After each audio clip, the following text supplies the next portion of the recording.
Students, आज हम start करने जा रहे हैं एक्सरसाइज 7.1। इससे रिलेटेड जो हमने थ्योरी है वो हम प्रीवियस 2 लेक्चर में कर चुके हैं।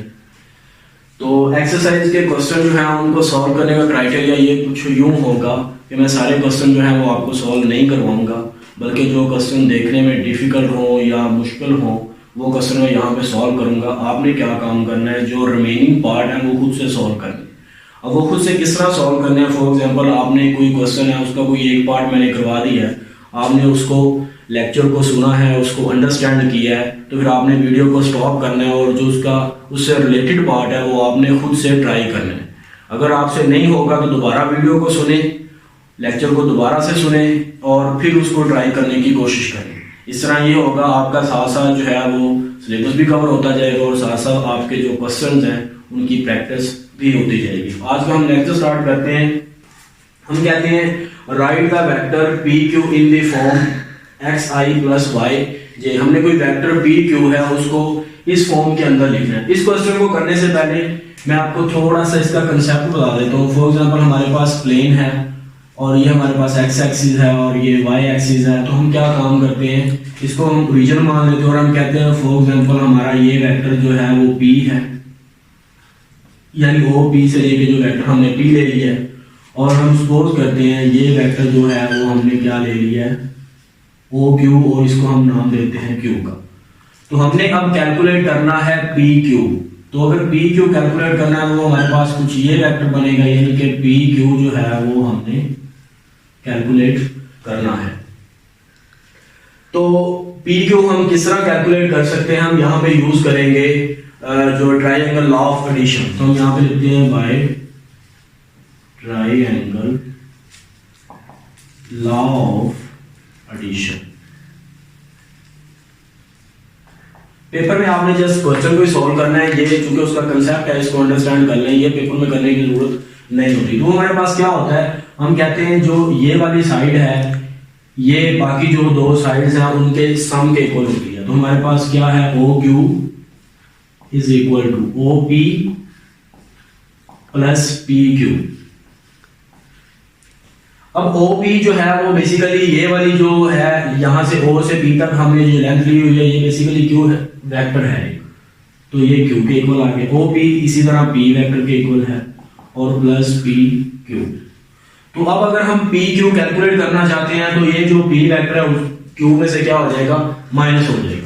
हमारे पास जो पी क्यू है उसका जो फाइनल रिजल्ट है वो आ जाएगा क्यू माइनस पी, यानी ये क्यू वेक्टर में से हमने पी वेक्टर को क्या कर देना है, माइनस कर देना।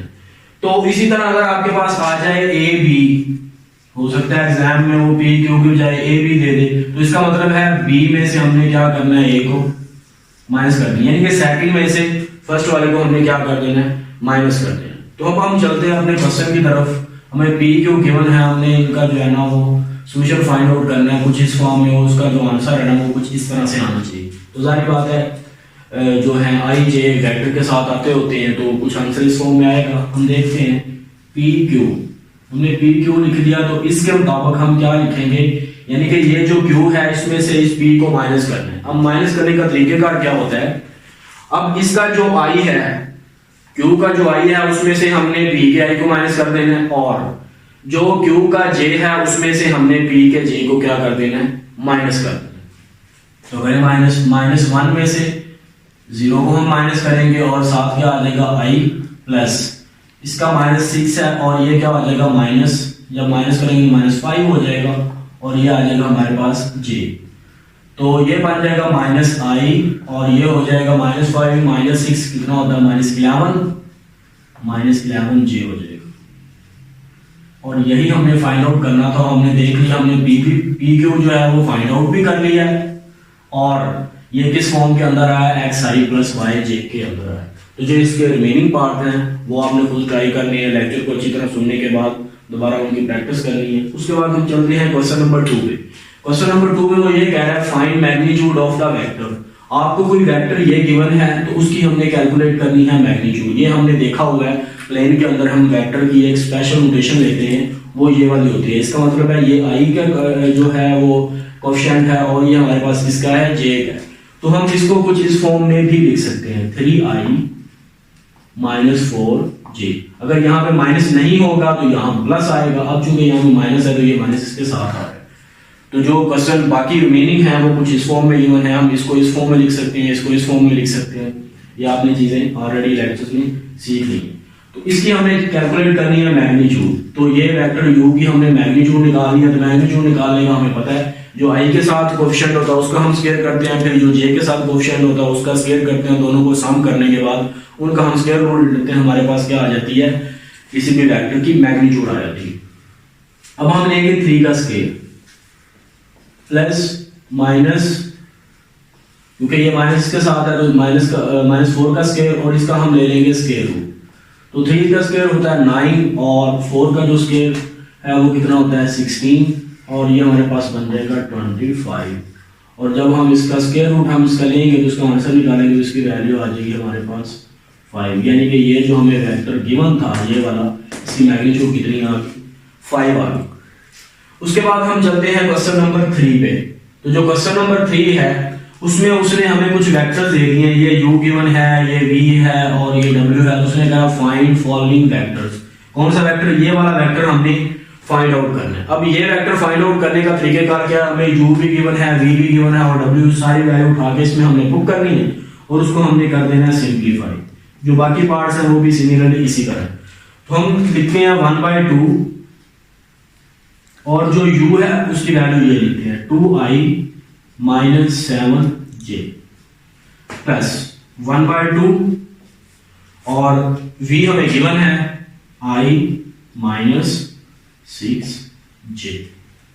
सिमिलरली 1/2, अब w हमें ये वाला गिवन है -i + j। तो अब हमने क्या काम करना है, ये जो है 2 इसके नीचे भी डिवाइड होगा, इसके भी होगा। जब इसके नीचे डिवाइड होगा तो इसका आंसर सिंपल क्या आ जाएगा, i आ जाएगा और इसका आंसर आएगा 7/2j आ जाएगा। और सिमिलरली ये 2 इधर भी इसके नीचे डिवाइड होगा तो ये हो जाएगा i/2 और जब इसके नीचे होगा तो ये 6 2 पे डिवाइड होने के बाद जो आंसर आता है वो आएगा 3j। सिमिलरली इसका आंसर आएगा -i/2 और इसका जो आंसर आएगा नेक्स्ट j के नीचे डिवाइड होगा तो इसका आंसर बन जाएगा j/2। तो अब हमने ये काम करना है, जो i वाले कंपोनेंट्स हैं उनको अलग कर लेना है और जो j वाले हैं उनको हमने अलग कर लेना है। तो i जिनके साथ आ रहे हैं उनको अलग करो। इसका कोएफिशिएंट क्या होगा 1 और इसका क्या होगा 1/2 और इसका क्या होगा -1/2। ये हमने i के जो कंपोनेंट्स हैं इनके कोएफिशिएंट्स हैं उनको हमने अलग कर लिया। सिमिलरली अब हमने j को वाले को अलग करना है। j वाला एक ये है -7/2, दूसरा हमारे पास j वाला ये है -3 और तीसरा j वाला ये है +1/2। तो ये तो आपस में हो गया कैंसिल आउट। तो जो i है वो 1 के साथ मल्टीप्लाई होगा तो i आ जाएगा, 1 लिखें या ना लिखें। और ये जो है इसका हमें लेना है एलसीएम। जब इसका हम एलसीएम लेंगे तो आप देख सकते हैं इसके नीचे 1। एलसीएम का तरीकेकार ये होता है, जो छोटी टर्म है वो बड़ी टर्म को क्या कर रही हो, डिवाइड कर रही हो, तो बड़ी टर्म एलसीएम आ जाती है। या हम एलसीएम इस तरह लेते हैं, अगर 2 टर्म जो छोटी है वो बड़ी को डिवाइड ना कर रही हो तो फिर उन दोनों का हम क्या कर देते हैं, प्रोडक्ट कर देते हैं, वो एलसीएम आ जाता है। ये आपको ऑलरेडी पता है। तो इसका एलसीएम आ जाएगा आपके पास 2। तो एलसीएम को हमने इस नंबर पे डिवाइड करना होता है, ठीक है। तो जो आंसर आता है उसको ऊपर से मल्टीप्लाई करेंगे, तो जो 2 को 2 से डिवाइड करेंगे आंसर 1 और 7 से मल्टीप्लाई करेंगे तो ये -7 वैसे का वैसे ही आ जाएगा, ये आ गया -7। अब 2 को 1 पे डिवाइड करेंगे तो 2 को -3 से मल्टीप्लाई करेंगे तो आंसर हमारे पास कितना आ जाएगा -6 आ जाएगा। और इसका आंसर जो है वो 1 का 1 वैसे ही आ जाएगा और साथ क्या आ जाएगा j आ जाएगा। तो i वैसे ही आ जाएगा। अब ये बन जाएगा -13 और +1, ये हो जाएगा -12 और -12 को जब हम 2 पे डिवाइड करेंगे तो मैं डायरेक्ट आंसर लिख रहा हूँ, इसका जो आंसर आ जाएगा वो -6j आ जाएगा। तो हमें जो वेक्टर गिवन था ये वाला, इनकी मदद से हमने वो फाइंड आउट कर लिया, मतलब उसकी वैल्यू फाइंड आउट कर लिया। तो मैं आपको याद करवा दूं, आपने जो एक्सरसाइज के क्वेश्चन हैं उनका क्राइटेरिया क्या है, किस तरह सॉल्व करने हैं। मैं आपको क्वेश्चन एक आधा करवाऊंगा या जो मुश्किल पार्ट्स होंगे वो मैं करवा दिया करूंगा, बाकी आपने खुद करने हैं। हमारे पास है क्वेश्चन नंबर 4 क्वेश्चन नंबर 4 के अंदर स्टेटमेंट ये है फाइंड द सम। हमने बेसिकली सम फाइंड करना है vectors A B and C D. हमें पॉइंट गिवन है, 4 पॉइंट गिवन है A B C and D. तो हमने जो है ए बी और सी डी का जो है वो बेसिकली सम फाइंड आउट करना है। हम सबसे पहले ए बी फाइंड आउट करते हैं। तो ए बी किसके इक्वल होगा, हम ऑलरेडी जो है ना वो पहले कैलकुलेट कर चुके हैं, यानी कि बी में से ए को हमने जो है वो माइनस करना होता है। तो बी हमारे पास ये है, बी के आई में से ए के आई को जब हम माइनस करेंगे 2 - 1 इंटू आई प्लस 0 और ये माइनस फॉर्मूला वाला और ये -1 वो जो ये वाला है। तो ये हमारे पास क्या हो जाएगा, जे हो जाएगा। तो यहां से हमारे पास आ जाएगा आई प्लस माइनस माइनस ये हो जाएगा प्लस और ये किसके इक्वल हो जाएगा, जे के। तो हमारे पास ए भी आ गया, वो किसके इक्वल है, आई प्लस जे के इक्वल है। अब सिमिलरली हमने कैलकुलेट करना है सी डी को। तो सी डी इसी तरह हम कैलकुलेट करेंगे, C D is equal to, अब जो डी का आई है ये वाला, इसमें से इसको हमने जो है ना वो माइनस कर देना है, यानी कि आई का जो कोएफिशिएंट है ये वाला है, इसमें से इसको माइनस करेंगे। -2 माइनस इंटू -1 और ये हमारे पास क्या आ जाएगा, आई आ गया प्लस, अब बारी है जे वालों की, 2 - 3j। तो ये हमारे पास किसके इक्वल हो जाएगा, ये -2 और ये हो जाएगा +1 इंटू आई और ये हमारे पास किसके इक्वल है, -j के इक्वल। तो इसका जो आंसर आ गया वो आ गया -i और -jcd का। तो अब हमने जो है इन दोनों का सम कैलकुलेट करना है, तो हम इन दोनों को ऐड कर देते हैं। तो हमारे पास आ जाएगा A B plus C D is equal to I plus J minus I और माइनस जे। तो ये सारे कैंसिल आउट होने के बाद हमारे पास जो आंसर आएगा वो क्या आ जाएगा, 0। लेकिन ये क्या होगा, 0 वेक्टर होगा, जिसको हम क्या बोलते हैं, नल वेक्टर या फिर 0 वेक्टर बोलते हैं। तो ये हमारे पास आंसर आ गया, ए बी और सी डी का जो हमने सम कैलकुलेट किया उसका हमारे पास आंसर आ चुका है। अब क्वेश्चन नंबर 5 है हमारे पास, हमने इसमें कैलकुलेट करना है फाइंड द वेक्टर। हमने इसमें वेक्टर फाइंड आउट करना है from point A to the origin. Point A से हमने ओरिजिन तक का वेक्टर कैलकुलेट करना है और हमें गिवन क्या है, एक तो ए बी गिवन है और एक हमें जो है वो पॉइंट ये वाला बी गिवन है। तो हम सपोज कर लेते हैं जो पॉइंट ए हमने कैलकुलेट करना है उसको हम लेट कर लेते हैं। लेट जो हमारा ए है वो क्या होगा, x, y होगा और जो हमारा ओरिजिन है वो हमारे पास क्या होगा, 0, होगा। और उसके बाद जो पॉइंट बी है वो हमें क्या गिवन है, पॉइंट जो बी है वो हमारे पास है -2, 5। और एक इंफॉर्मेशन ये है कि हमें ए बी वेक्टर गिवन है। जो ए बी है वो हमारा किसके इक्वल है, वो हमारा है 4i - 2j। तो अब बेसिकली हमने जो है वो पॉइंट ए से ओरिजिन तक का डिस्टेंस कैलकुलेट करना है। तो ये तो हमारे पास पॉइंट जो ओरिजिन है वो 0, 0 आया हुआ है और लेकिन हमने पॉइंट ए के जो कोऑर्डिनेट्स हैं यानी कि x और y की वैल्यू कैलकुलेट करनी है। तो वो वैल्यू कैलकुलेट करने के लिए हम क्या काम करते हैं, ये हमें ए बी गिवन है तो हम इन दोनों की मदद से ए बी एक और फाइंड आउट कर लेते हैं। उससे क्या होगा, फिर इसके साथ जब कंपैरिजन करेंगे तो हमारे पास कुछ ना कुछ वैल्यूज निकल आएंगी। हम ए बी जो है वो कैलकुलेट करते हैं, वो हमारा किसके इक्वल होगा, बी में से ए को हमने माइनस करना है, ये -2 है और ये क्या हो जाएगा -x इंटू आई प्लस 5 में से हमने y को माइनस कर देना है और ये हमारे पास क्या हो जाएगा, j हो जाएगा। तो इसको हम क्या देते हैं जी, नंबर 1 और इसको हम क्या देते हैं, नंबर 2। तो हम इनका कंपैरिजन कर सकते हैं। जब इनका कंपैरिजन करेंगे तो हमारे पास क्या आ जाएगा, -2 - x into i plus 5 - y into j is equal to 4i - 2j। यानी कि हमने 1 और 2 का जो है वो कंपैरिजन किया। अब हम देखते हैं, हम जो i के कंपोनेंट्स हैं उनका कंपैरिजन करते हैं। कंपेयरिंग हम यहां पे लिखते हैं कंपेयरिंग कोएफिशिएंट्स ऑफ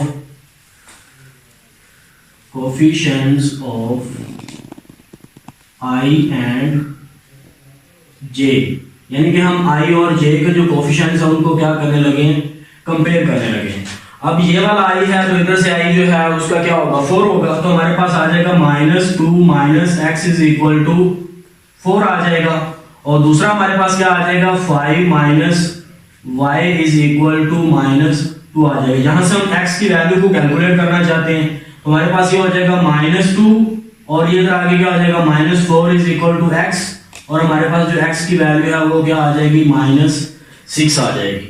इसी तरह हम y की वैल्यू को कैलकुलेट करना चाहते हैं तो 5 और ये इधर आगे आ जाएगा प्लस हो जाएगा, ये बन गया 2, और यहां से हमारे पास जो y की वैल्यू है वो किसके इक्वल आ गई, 7 के इक्वल आ गई। यानी कि हमारे पास जो पॉइंट A है वो आ गया। पॉइंट A क्या है, हमारे पास x की वैल्यू जो आई है वो -6 है और हमारे पास जो y है उसकी वैल्यू कितनी आ गई है, 7 आ गई है। अब बेसिकली हमने जो है वो पॉइंट नहीं कैलकुलेट करना था, हमने कैलकुलेट करना था वेक्टर। कहां से कहां तक का वेक्टर, हमने पॉइंट A टू ओरिजिन, यानी कि हम अगर इसकी डायग्राम बनाएं तो हम कह सकते हैं ये कोऑर्डिनेट सिस्टम है और ये हमारा ओरिजिन है और ये हमारा कोई वेक्टर है। तो हमने बेसिकली पॉइंट A से ओरिजिन तक का वेक्टर जो है वो कैलकुलेट करना है। तो अब इसकी डायरेक्शन कुछ इस तरफ होगी, यानी A से O, तो हमने बेसिकली AO कैलकुलेट करना है। तो अब AO कैलकुलेट हम करते हैं तो वो हमारा किसके इक्वल होगा, हमें पता है, हमने सेकंड में से फर्स्ट वाले को माइनस करना होता है। तो हम क्या काम करेंगे, 0 माइनस इंटू -6 आई प्लस 0 -7 इंटू जे। तो हमारा जो AO वेक्टर होगा वो किसके इक्वल हो जाएगा, माइनस माइनस प्लस 6i -7 जे के इक्वल होगा। ये हमारा जो है वो रिक्वायर्ड रिजल्ट था, यानी कि हमने पॉइंट A से O तक का जो वेक्टर है वो कैलकुलेट करना था। Question number 6। क्वेश्चन नंबर 6 के अंदर ये कहा जा रहा है फाइंड अ यूनिट वेक्टर। हमने यूनिट वेक्टर फाइंड करना है in the direction of the given vector. जो हमें वेक्टर गिवन है इसके डायरेक्शन में हमने जो है वो यूनिट वेक्टर फाइंड आउट करना है। अब हम ऑलरेडी जानते हैं कि यूनिट वेक्टर क्या होता है और उसका फार्मूला हमारे पास होता है, अगर v है तो इसका हमने यूनिट वेक्टर फाइंड आउट करना है, तो v cap is equal to v vector over v vector की मैग्नीट्यूड। अब हमें यहाँ पे जो है वो v वेक्टर तो ऑलरेडी जो है वो गिवन है, अब हमने इसकी कैलकुलेट करनी है मैग्नीट्यूड। तो वेक्टर को मैग्नीट्यूड पे डिवाइड कर देंगे तो हमारे पास क्या आ जाएगा, यूनिट वेक्टर आ जाएगा। अब मैग्नीट्यूड कैलकुलेट करने का तरीकाकार वही है जो हम ऑलरेडी जानते हैं, v वेक्टर की जो मैग्नीट्यूड है वो क्या होगा, i के साथ जो कोएफिशिएंट है इसका हम स्केयर कर देंगे, -3 स्क्वायर रूट डिवाइडेड बाय 2 का होल स्क्वायर प्लस -1/2 इसका स्क्वायर और इसके ऊपर हमारे पास क्या आ जाएगा, स्क्वायर रूट आ जाएगा। तो ये इससे कैंसिल होकर हमारे पास क्या बन जाएगा, 3/4 प्लस 1/4। जब 4 हम इसका एलसीएम लेंगे तो 3 + 1 आ जाएगा और यहां से हमारे पास क्या बन जाएगा, 4/4 और इसका आंसर आ जाएगा हमारे पास 1 का जगह हमें पता है 1 ही होता है। तो जो v वेक्टर है उसकी मैग्नीट्यूड किसके इक्वल आ गई, 1 के इक्वल आ गई।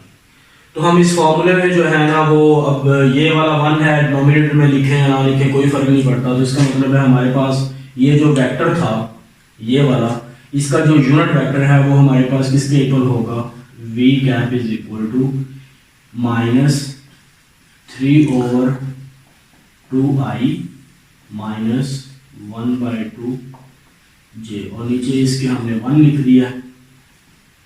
तो 1 लिखें या ना लिखें हमें इससे फर्क नहीं पड़ता, -3/2i -1/2 j।